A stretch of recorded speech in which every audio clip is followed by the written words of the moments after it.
Great to have you here. No, awesome. Thank you for having us on. Okay, so tell us this. So we know you're from UFC. Why, first of all, why did you retire? I've sort of felt it after my Sydney fight that was pretty much, that's about as big as the fight's going to get. You know, after the celebration, after that crowd, like, other than that, it was going to be a world title fight. And you're probably looking at a couple of years. And I'd been away from my daughter for about 12 months in the last 2.5 years. So I was just ready to come home and stay in Australia. Okay, so it was more a family decision? Yeah. And then how'd you end up with bugger lugs here? Yeah, we just bumped into each other. No, so in a nightclub. Yeah. Oh, really? Yeah. No. I haven't had a beer for 5 years. Yeah. So the boxing thing sort of came up with Stan, and he reached out, and we just linked up that way, and it's just how it was supposed to happen. Okay. And so it kind of was organic, and I understood. I got some mail that Tyson wanted to go to boxing. Sorry, come back to boxing. Tyson's had 5 fights as an amateur. He's 5-0 as a pro, as an amateur. He was the Intermediate New South Wales state champion. So he's come from a boxing background, and then he went across to the UFC. His father's obviously a pioneer of cage fighting here when he brought King of the Cage out to Australia in the early 2000s, and he's grown up with it. It's been in his blood since he could move. But boxing's been a very, very strong asset of his during his UFC career. And then I knew that he wanted to come back to boxing, and this guy's got a lot of potential.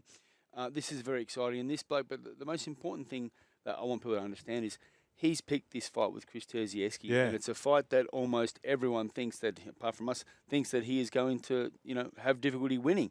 And Tyson picked the fight. I said, mate, do you want to, get an opponent that's, I guess, more evenly matched? Because Terzievski he's overmatched for Terzievski, way overmatched on paper. This guy's an Australian champion. He's an Australasian heavyweight champion, an Australian heavyweight champion. He's ranked number 5 in the WBC's Bridgerweight division. Like, he's a very, very well-credentialed boxer. And Tyson's taking him on his very first professional fight. Wow. It's a pretty audacious challenge. And this guy said, mate, do you want a fight that's a bit, more fair on paper? And he said, man, this is the fight I want. I need that guy's ranking. I want to become a WBC Bridgerweight world champion. That's the guy I need to go through to get to. He's number 5. Give me him. So we made it happen. So, Kris, we saw that Kris fought Gal. What's his sort of style? What's he going to be? What are you going to need to look out for? He's elusive, but he runs a lot. So, I don't know. I think it'd just be it's naive of Kris to think that we didn't pick him for a reason. Yeah. Like, me and the team have seen something that we think that we can beat him on. So that's why we chose him. So, Here we go, Brian. And I can see Tyson moving around here because he I'm knows edgy, I'm a bit of a threat. I can see he you knows I'm a coming threat, up. Brian. I just keep moving forward. So what if you get into the fight and something takes over? Because you've been how long were you fighting UFC? 6 years. So what if just something came over, you just need him? Nah, I'm a professional. The only way that's happening is if he hits me in the nuts or something. So But it's on. Yeah. Oh, yeah. He's going to need him, mate. He's going to need him to show up. Yeah. Hey, Danny, is it a big assignment getting somebody from the UFC, getting him back to boxing, undoing a few things, I suppose? Is it hard? Well, I'm not his trainer. No. So, but, I know enough about boxing to realise that. But this guy's, like, as I said, he's come from a boxing pedigree. Yes. He was a New South Wales Intermediate state champion. So it's not like boxing's new to him. And as I said, boxing has always been one of his strongest assets within the UFC. Johnny Lewis, said to some people a long time ago, this bloke should have gone to boxing a long time ago. So people have seen this guy move around in the gym. They've seen him spar. They've seen him train. They've seen him fight. And so people who know Tyson and know what's going on understand well and truly that Tyson Pedro has very, very good boxing ability. So this isn't like he's going to come across and just try his hand and chose the toughest guy he could because he thinks he's a good fighter. He's educated. He's experienced in boxing. And like he said before, he's chosen Kris Terzievski because he's seen something in him that he knows he can win and he can beat and he can expose. Give us the details. The big fight coming up. And as you said, rank outsider. Stan Sport, clearly big supporters. And you had the gathering as well, which was very good too, Danny. But what's the details of the fight? June 12th, Hordern Pavilion. It's exciting. We went and saw the venue, and it's I like how intimate it is. It's I think it's going to be really exciting, and then like the noise is going to make it. I did like a bit of a walkout, just prepped myself. Really? So, What was the song? Sure. What's the song? Oh, I can't give that, but Okay. it's going to be special. Did you have a song coming out in the UFC? Yeah, I always mix it up. I come out to Mariah you don't- Carey. I came out to right. sexual. Like I'm a bit more lighthearted. Like I don't want to come out angry and that. Like I don't need that like pump up. What's your Similar- day? What's your day? So you wake up and you got a big fight on that night. Okay. What are you? First thing, music. No, so I'll do my morning routine. Obviously, every single morning I've got the same morning routine. Yep. But then, a bit of music and just real lighthearted. Everything's normal. We've been doing the same thing since I was an amateur boxer. So like, I'll be driving and I'll be like, "Oh, Dad, can you drive? I've got the fight." And he'll be like, "Nah, we do everything the same." He goes, "You keep driving." So it's always been since I was a kid that you just treat the fight day like it's another fight day. So you're not just making it like a big thing, if you know what I mean. Yeah. It's just a scrap. We're going in there, we're going to have a fight. You don't want to change too much. Wow. You know? Hey, Danny, what's your thoughts on UFC? Because when it sort of first came out, it was MMA, and everyone was sort of going. When it's blown up. Yeah, right. Look, it's. Do you watch it? Yeah, I watch it. Obviously, of course, I watched it. I watched Tyson fight, and I watched a lot of the big fights. And I'm not a fanatical sport follower of anything other than boxing, fishing, and surfing. Yeah. And so, but I keep a very close eye. I've always watched the fights, and I have a great deal of respect. One thing that I'll never ever change my mind on is when someone's knocked out, they shouldn't be allowed to be hit. I just can't get my head around that. I find it terrible. But the man's clearly unconscious, and you're allowed to jump on him from 6 feet in the air and throw a hammer fist at his head. Are you allowed to do that, Tyson? Or is it's up to the referee? No, the ref's got to stop it beforehand. But it's like there's differences as well because like understand like with boxing as well, like when you get hit and then you get your 10-second count, your brain's also restarting. It's like restarting up the computer. So both are dangerous in their own way. Do you blokes want to sort it out between you? No. I'm all right. I'm a promoter now. I'm a promoter. Are you doing any sparring or anything? I wish I could, Fletch. I love sparring. To me, sparring's like going for a surf. It's as enjoyable as going for a surf. Why can't you? Well, I took blows to the head for 30 years, mate, and it's not good for your health. Right. And so the older I am now, I'm 51. I haven't had a beer in 5 years, so I gave that away because of my long career in combat sport. And so for me, I love sparring. I spar my boy at 16, and I muck around. When he tags me, it doesn't hurt as much. But as far as sparring goes, I would love to get in there, but I can't. I can. No problem. What about just no headshots? Just body shots? It's not fun? It's kind of like going surfing in the river. Yeah, right. Yeah. Go to the strip club to look at the DJ. Yeah.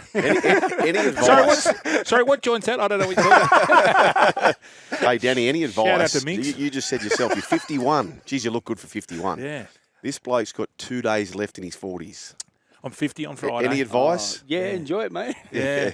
Well, Does you're it not go far downhill? Does it go downhill? It just goes down. Well, it depends. If it's an old saying, move it or lose it. If you look after yourself and you want to live longer, you want to live better whilst you're alive, and give yourself every chance of having longevity in life. Your sacrifices have to be made. Like as an athlete, I sacrificed a lot to get in the condition I was able to when I was fighting. And so, if I want longevity in life, I can't control that. But if I want to give myself the best chance at staying around longer, I got to sacrifice certain things and train hard and keep moving. So, no drinking for 5 years. You've never tasted the beautiful nectar of Drinkwest.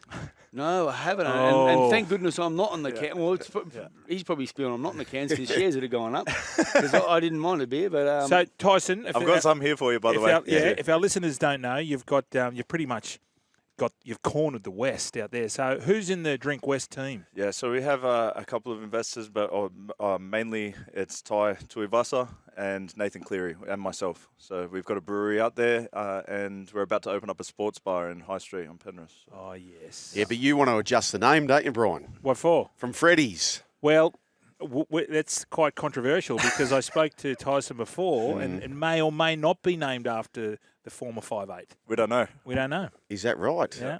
Because didn't you wanted to call it something else, Freddy's, based on his Penrith? Oh, Blind Freddy's. No.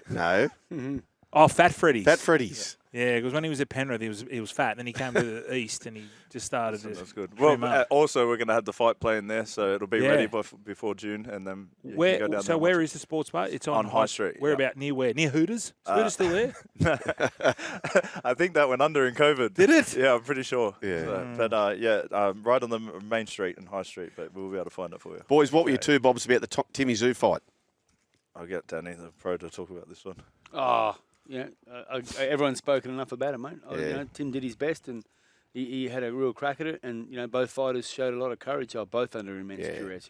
Fundora couldn't breathe and couldn't get the oxygen in because of the blood going down the back of his neck. He had a badly broken nose and a big bad cut. And obviously Tim had that horrendous cut that should have been stopped. Should have been stemmed. Yes. When you say stopped, not the fight, the Well, the bleeding? fight. Well, I think the corner had the chance to call the fight off. They were asked. I think the corner.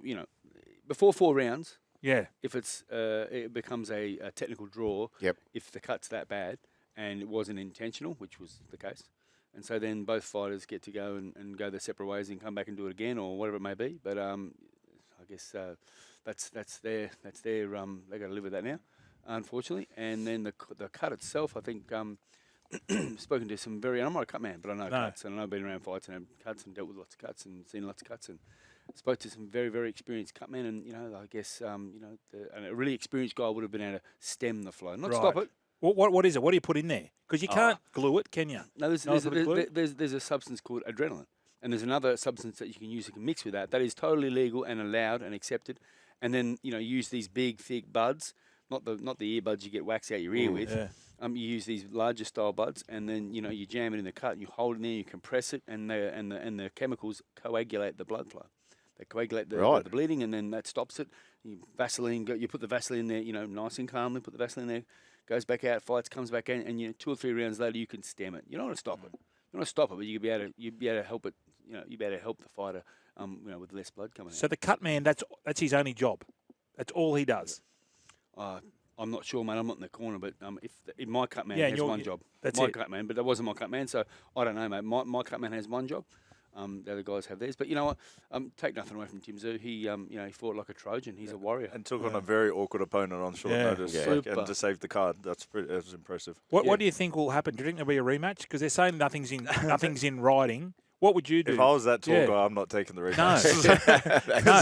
that's what I was thinking. His manager came out and said, or the management team said, "Yeah, I'm a man of my word." But I hope Tszyu does. I hope he does, because I want Tszyu to get it back, obviously, but it doesn't.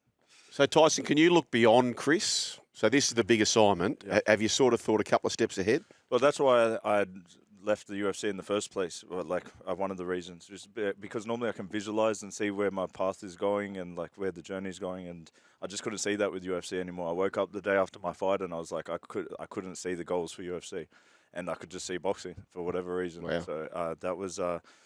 I can see the pathway where I'm going, but I'm not looking past this dot. Like, I know what dots I need to connect to get there, but first dot is Kris, and I'm not seeing past that, but I can see the pathway. Could you see past the third Ezra Mam try, mate of Nathan Cleary? Where were you for that grand final? I was filming for the Gladiators. Oh, I was really? doing the Gladiators TV show at that time, so I was out. I can't remember the hotel, but it was out in the east somewhere. Wow. But yeah, it was pretty crazy. Crazy. are you a Penrith man? Yeah. So you're born and bred. Yep, Nepean Hospital. Oh yes. Yeah. So played for Brothers, St. Dom's. Geez, they're a machine. That team. Yeah, they're doing very well. So and that was are you schoolmates, or where'd that connection? How did you guys paths all align? Nah, we didn't meet till way later on, but we got pretty close pretty quick. Yeah. Just I think Las Vegas trip will do that for you. Oh yeah. I'm still scarred by my trip to Vegas. And what about you, Danny? So is this what you're doing full time? No. The promoting? What else are you doing? No, I got gyms. We got a franchise that's around the world called U-Box Strength and Training. Around the world? U-Box Boxing and Strength. Yeah. We're in UK, Ireland, Japan, Singapore, New Zealand, and just opened up in North New York State in Larchmont there, and it's the strongest club we've ever had, and we're all across Australia. It's 77 clubs in Australia. It's a franchise. Yeah. And You can buy them? Yeah. How do we get hold of them? Our listeners might be looking, Go someone might have inherited go some to money. ubxtraining.com. UBX. Yeah, so it's pronounced U-Box, but ubxtraining.com. But it's So it's just all boxing, or is it like a boxing normal gym? and strength. No. Yeah. It's boxing for fitness. But you also get to learn the skill of boxing. We're the largest boxing provider in the world, I guess, because we're unique. Because we actually don't teach people how to fight, but we teach them the skill of boxing, so they continually can upskill what they're learning to do whilst getting fit and maintain their strength and conditioning at the same time. Are you finding many females are coming in? We've got 65% female clientele. Yeah. No, I'm not saying. Is that why you wanted to get one? No, I've got 3 daughters. I've got 3 daughters, and a lot of their friends are starting to get into the boxing. You know, it's gone from rugby league. You know, it's now a phenomenal sport, the NRLW, and the girls are getting into like what was once male-dominated sport. It's all awesome. Yeah. It's really our business is not skewed towards the female market. It's it's over-indexed. It's really represented highly by the female market, and they love it, and they love the fact that they can box and learn how to box and get fit and strong at the same time and achieve their fitness and health and well-being goals. But they don't have to get hit doing it. Yeah. No one wants to. Majority of people don't want to get hit when that's they're not fun. training. So for us, Tyson and I, it's the best. You I don't want to get hit. No. But I was on the way to speaking about Vegas. On the way out of Vegas, I watched the Oscar De La Hoya documentary. Have you watched it? No, I haven't. Oh, it's phenomenal. I'll have to watch It is awesome. A recent one? No, it's the one. He's only done the one. It's like. But did it come out recently? No, I think it's old. Yeah, it right. goes through his whole life and talks about when he got caught dressed like cross dressing and stuff. Fishnets. Yeah, and he came out and they denied it at the time. It was one of the best documentaries. I actually reached out to him on Instagram. Did you? Yeah. I said, would you like to come on the show? And he said what? He just said, thank you. I said, I love the documentary. I'm just wondering, would you come on to it? And he's replied, thank you. Have you ever met him? Yeah. He was a cool guy. Yeah. He was a cool guy, but, I think drugs got the best of him. I was about to say, Yeah. if it was a recent one, there'd probably be a bit of a different story, wouldn't But it? no, he's cleaned himself up now. I hope doesn't so. he? Yeah, I hope he has. Yeah. Because, he's a legend of the sport, and he let himself down. He let himself down and went through a stage where, the drugs got him, mate. Yeah. And, he paid the penalty for it, and it affected his reputation. But I hope he can bring himself back because, man, he is an all-time legend. Who's the greatest boxer you've ever seen? The greatest boxer? You've ever seen? It's hard to say. You got to give me one. This is what we do. We ask the hard questions here. That's too difficult, man. There's too many good guys that I don't want to pick. Okay, top three. Top three. Muhammad Ali is the greatest, but he's been beaten 5 times. Yeah. But he was just, he's the guy that brought boxing to the masses. Yeah. He was the one who made it No, mainstream. but what's your opinion? Your opinion? Me personally? Yeah. Roberto Duran. Yeah. Sugar Ray Leonard. My favourite, Thomas the Hitman Hearns. Oh, yes. That golden era and marvellous Marvin Yeah. Hagler. That golden era, around that era. And then you have Sugar Ray Robinson, who's widely regarded as the greatest boxer of all time by boxing pundits. He's regarded as the greatest, Sugar Ray Robinson. So they got voted. That got voted the best round, didn't it? Hearns and Hearns Marvellous. Hagler, yeah, first round. And that was round one. Round one. And was that the first time they've ever fought? Yep, Tommy broke his hand in round 1, and Hagler put him away in round 3. It is. Have you seen that, No. listeners? If you ever get a chance, have you watched that, Tyson? No, I haven't. It is. Actually, It is the scariest thing I've ever. Outdoor, Caesar's Palace. What's all out madness. attack, was it? It's They're a massive they're fight. getting chinned, and they're just like walking through it like they were zombies, both of them. It's a massive fight. But, When you pick your favourite fighters, is that because you tried to emulate some of their style? who's your favourite fighter? Yeah, that's the question. Well, that's why I asked, Yeah. because I was like thinking David Haye, Lennox Lewis, Muhammad Ali, like the taller guys with that long style. Lennox Lewis, another legend. Yeah. I guess I really like Thomas Hearns. I love that jab. I loved how Tommy worked off that jab, and he had that cobra-like right hand. Roberto Duran was underrated as a technical fighter, as a defensive fighter. Man, you watch him up close, and you take notice of the defensive things he does. These little nuances. He just moves the shoulder, puts a hand here, just slips a little bit. He is a genius inside, and as tough as nails. What do you make of all the YouTubers like the Jake Pauls and the Logan Pauls? I'll fight him. Yeah, He would later down. but he wouldn't fight. I don't think so either. Do you think the Mike Tyson thing? It's going to be fair dinkum. You has think to be, Mike right. would kill him? Surely. It has to be. It has to be. Like No, like at his age, but it has to be. he's got on now. I know, but still, it's Mike Tyson. He looks fit. Yeah. You're getting hit by Mike.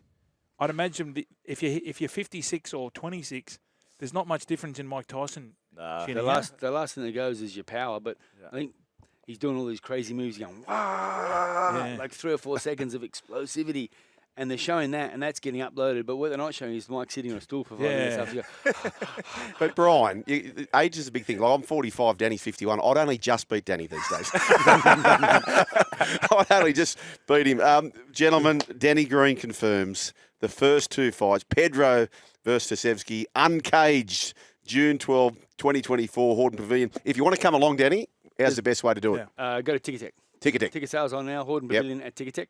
And there's also Alex Winwood, a young Indigenous rising star, 4-0. He's fighting Filipino veteran. Not veteran, he's fighting a guy who's had 20 wins, 5 losses.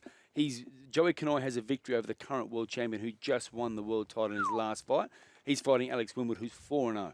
And that's an incredible step up, and they're fighting for the WBC Eliminator. So number 3 and number 2 in the WBC strawweight division are going off against each other on the undercard. Also, young Johnny Lewis trained Ella Boot, young girl. Yep. Yeah. Champion. She's fighting her sparring partner from Wollongong. Yes. Taiwana Campbell, and that's going to be a war. Awesome. Like those girls punch on and they go at it in the gym. And also young Alex Leopold Jr., Alex Leopold, who challenged Vladimir Klitschko for the world title back in the day. He's fighting on the undercard as well. So we've got a few more fights to match. But And everyone Drinkwest said, everywhere. well, Ticketek.com.au. Sorry, boys, it's going to beat us, but you could have just called up, but you came into the studio. We're very, very Thank you, grateful, boys. Danny Green. Appreciate Tyson having us Pedro. on. Have a good show, boys. awesome.